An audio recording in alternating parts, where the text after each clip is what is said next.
खरासन है माता कि आगे जादी साथी आओ माजिया माला माला मागे भक्ति का आनावागे आगे जाई से दूनु आओ सामिया सुरुमा आगे जोड़ी आगे रखनल बा आसाई गे आगे वाई से जारी बा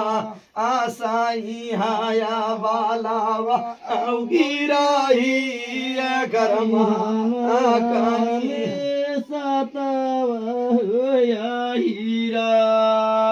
और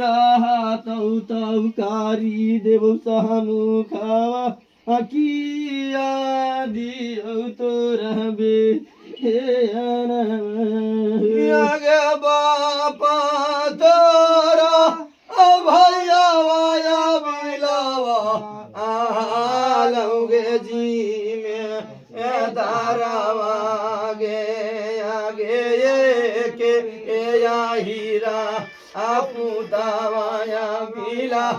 आउलेला गोला तोरा भी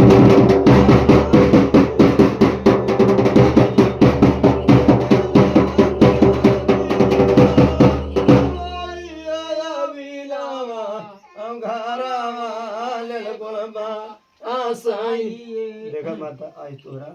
बड़ी दिन के बाद एक घर में तोहरा बोली रही है अब लो तो देख लो आए घर द्वार की देवना फुलवाड़ा अच्छा राजगज रहते न माता आए ऐसा नहीं कि जोर से बोलो।